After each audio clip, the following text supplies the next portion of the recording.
sommes l'association On va le savoir et aujourd'hui on va interviewer Rachel Patrice, inspecteur principal à la DRFIP et chef de brigade contrôle fiscal. L'actualité nous pousse à nous intéresser au droit fiscal et aussi au quotient familial. La gauche et la droite s'opposent sur cette notion, on parle de niche fiscale, qui aurait un décalage entre des ménages qui bénéficieraient énormément de ce QF et d'autres qui n'auraient pas d'avantage avec ce QF. Qu'est-ce qu'il en est en droit? Alors, bonjour. Tout d'abord, il faut faire une distinction entre la notion de niche fiscale et de quotient familial.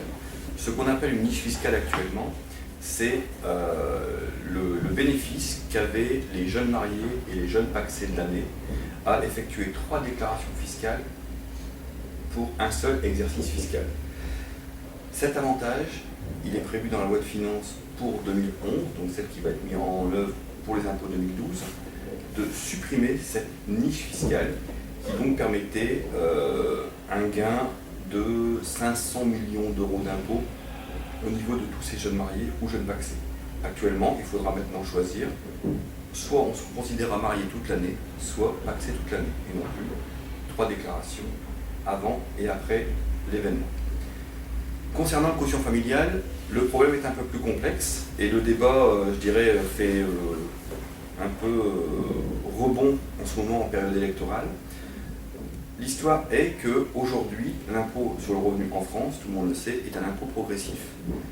Qui dit progressif dit progressivité dans la taxation, mais également progressivité dans l'avantage en impôt dont peuvent bénéficier certains couples. Je m'explique. Un couple qui gagne 3 000 € et qui a 3 enfants aura un avantage en impôt dû au quotient familial de 1 500 €. Un couple qui gagnera 10 000 € et qui aura aussi 3 enfants aura lui un avantage en impôt correspondant à 9 200 €. Le projet de certains partis aujourd'hui, et représenté également par certains syndicats, c'est que l'avantage en impôt que constitue un enfant soit le même que le soit de revenus pauvres ou de revenus élevés. Un peu comme en Belgique, où quel que soit le revenu des gens, on a une réduction d'impôt qui est égale, quel que soit son niveau de revenu. On a bien compris qu'en droit fiscal, il y avait un vrai enjeu politique qui pouvait jouer.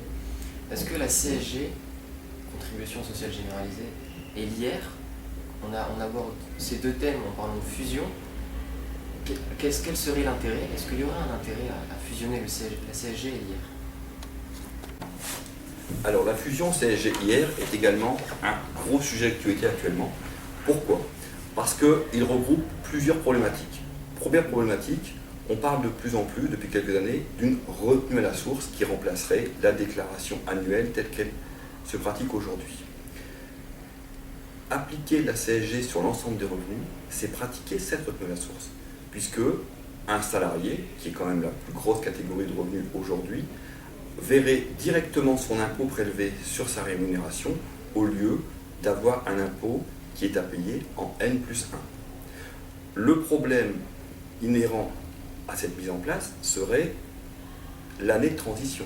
Soit ça ferait une année de budget de l'État à 0, soit double impôt pour l'année N, puisqu'on aurait les retenues à la source dues à la CSG mois par mois dans l'année, et on paierait également les impôts de la dernière année N-1 pour lequel la CSG n'était pas mise en œuvre. Donc, premier problème. Maintenant, les avantages de la mise en place de la CSG sur tous les revenus, c'est que aujourd'hui, 50% de la population ne paie pas d'impôt sur le revenu, pour des questions de revenus insuffisants. L'avantage de la CSG, c'est que tout le monde, tous les revenus de toute nature seraient touchés. Inconvénient de cette mesure, inconvénient social bien sûr, c'est que même les plus pauvres, avec des tout petits revenus, seraient taxés. Avantage de cette mesure, qui est, je dirais, proportionnel à un taux, c'est que les plus hauts revenus seraient taxés sans plafond. Ce qui devrait améliorer grandement les rentrées fiscales, mais qui pose de nombreux problèmes au niveau social, au niveau politique et au niveau économique. Donc avec ces deux questions, on a beaucoup abordé deux clivages de ménages qui pouvaient pour les ménages à haut revenu et les ménages à faible revenu, qui étaient différemment imposés. Ce thème, c'est l'équité fiscale. On en parle beaucoup aussi pour tout ce qui est IS, grandes sociétés, petites sociétés. On dit que l'impôt est progressif, et pourtant les grandes sociétés ont parfois en ratio une imposition plus faible que les petites. Comment expliquer ça? Tout à fait, on retrouve beaucoup cette problématique dans un chiffre très simple. En 2010, les entreprises du CAC 40 ont dégagé un bénéfice avant impôt de 82 milliards d'euros. Sur la même période, ces mêmes entreprises du CAC 40 ont payé 86 millions d'euros. On voit bien qu'on a un rapport extrêmement faible entre le taux, je dirais, d'impôt classique qui est 33 1/3 et la réalité. À quoi c'est dû? Eh bien, tout simplement par le fait que les grosses entreprises ont, je dirais, des moyens d'investissement, des moyens de placement bien plus élaborés que les petites entreprises.